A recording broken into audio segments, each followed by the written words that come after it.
Hello and welcome. Have you seen the trailer for the Joker movie set to come out this October? If you haven't, do yourself a favor and check out the full video linked below. I watched this trailer a couple days ago for the first time and oh boy, have I got some things to say about it.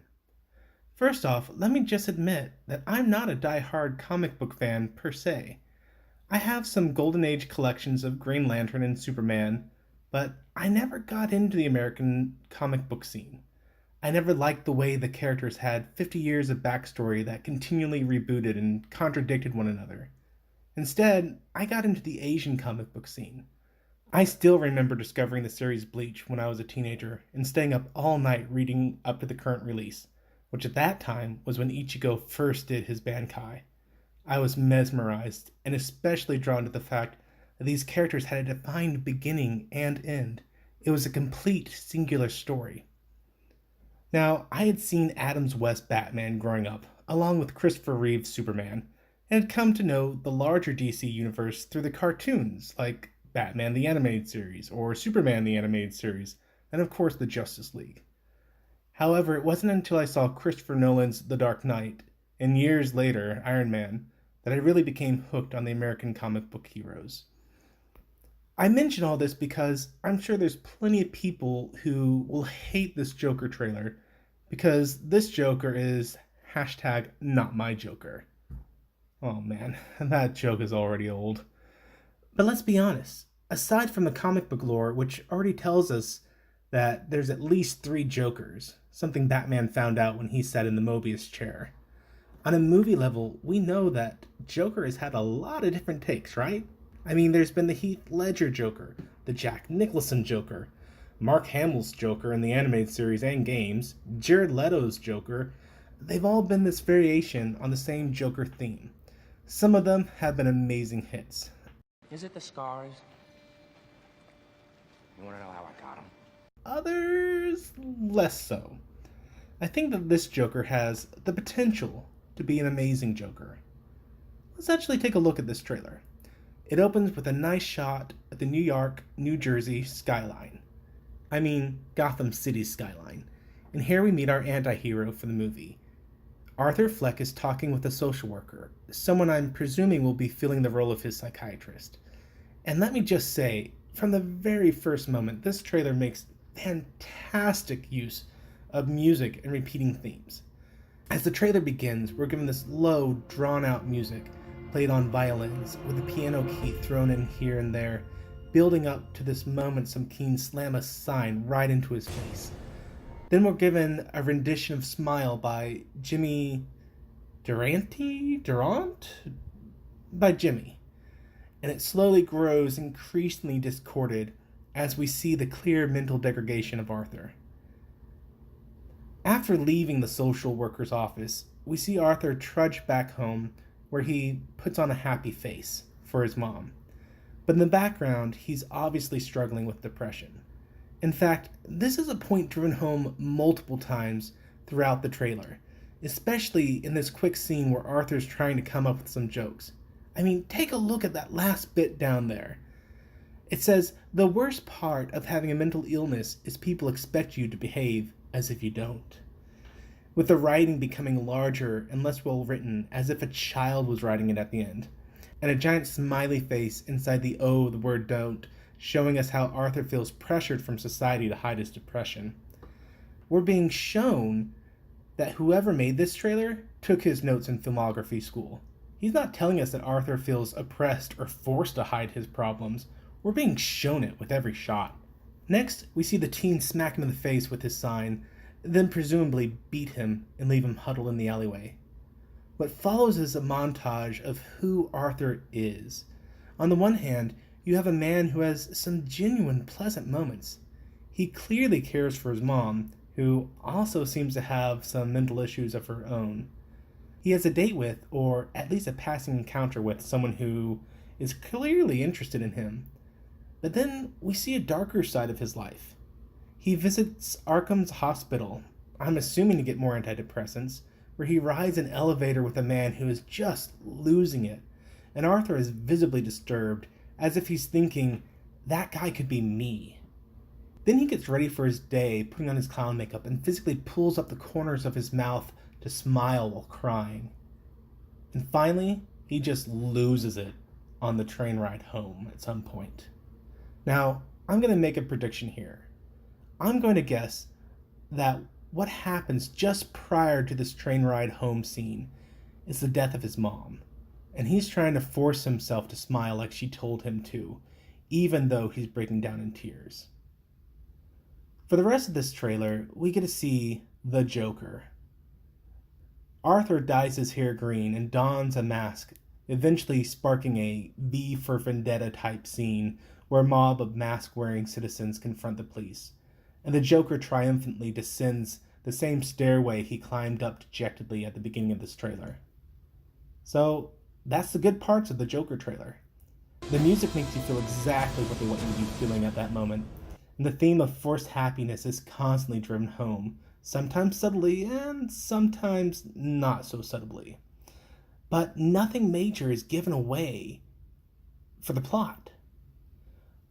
Oh, and you also get to see this brief interaction between Bruce Wayne and the Joker, where the Joker forces Bruce to smile, reaching his hands through a wrought iron fence. I'm going to go out on a limb here and say that this scene takes place just after the funeral, or during the funeral, of Mr. and Mrs. Wayne. It looks like the trailer might be implying at some point that the Joker shot the Waynes, but I hope not. I always like it more when the Joker exists largely independent from Bruce prior to meeting as the Joker and Batman. Now, let's talk about my actual issues with what this trailer shows us, and not just some random nitpicks. First off, I worry that they will not treat mental illness with the respect it deserves. This isn't exactly a new problem with movies, or media in general.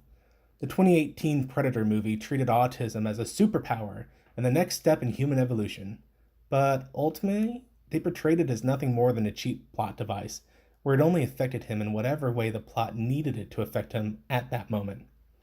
Likewise, in Split and Glass, we see mental illness treated like something that will inherently lead people to violence or are a danger to those around them, or give you superpowers. And in 13 Reasons Why, we actually see suicide glorified. It is literally a wish fulfillment show for the person considering suicide, showing that if you just killed yourself, everyone would focus on your life. That freeing yourself from the pain of everyday life will ultimately accomplish everything you could have possibly hoped for. The point I'm trying to make here is mental health is a hard subject that is seldomly portrayed correctly in movies. Arthur is clearly suffering from some form of mental illness on his descent to becoming the Joker. I'm assuming it's depression, but for all I know, he's been given antipsychotics. It'll be hard, but I do think there's a way to handle this issue without it being mental illness equals danger. My second issue with the trailer is it initially created, for me, a dislike of this version of the Joker. This Joker comes off as feeling far too sympathetic as a character. Now, it's good that an antagonist has more depth to him than, I'm evil, so let's destroy the world. And a protagonist, which is going to be the Joker for this movie, needs to efficiently let you see life through their eyes. However, the Joker isn't supposed to be a sympathetic character. He's had a lot of iterations, like I've said, but one of the common themes running through those iterations is he's not someone you're sympathetic with. I mean, this is someone who, through the comic, states he's had multiple women named Harley Quinn, each one killed by him and replaced whenever the Joker feels like it. He's someone who brutally killed Robin with a crowbar, and he beats Harley Quinn before slapping her out of the 5th-story window with a swordfish because he was mad and jealous that she had captured and was about to kill Batman. The Joker is someone who wants to watch the world burn because every so often there is a villain who just wants to cause chaos, not for some great reason, not because he wasn't loved as a child or persecuted, but because they get a kick out of hurting others. Making the Joker sympathetic undermines one of the few consistent and defining character traits he's actually had over the years. But more importantly, it lessens the off-the-rails personality of the Joker, and it transforms him from a symbol of Batman's opposite to just another rogue in Batman's gallery. Unless we get the most amazing final scene to this movie. Picture this. We get to the end of the movie. The Joker comes out on top. Yes, he was caught and sent to the psychiatric wing of Arkham Hospital, or perhaps the newly founded Arkham Asylum, but it doesn't matter. Even in getting caught, the Joker's won. Gotham will never be the same. It's his city now. And we fade to black. The movie's over, right? We start to get up, expecting the credits to roll out, when we hear the Joker's voice. Life was just one setback after another from that point on. We fade back in. The camera's traveling down a dingy-looking hallway in the hospital. Each time I got out, I tried to go straight, but there'd always be someone waiting for me to slip up the tiniest bit, and I'd be right back in here. The camera comes to a grime-covered observation window. Passing through, we see the Joker reclined on his psychologist's couch. And just when the city was finally improving, and it looked like I'd finally be able to live freely sharing my laughter with everyone, who should come sweeping in? The Batman.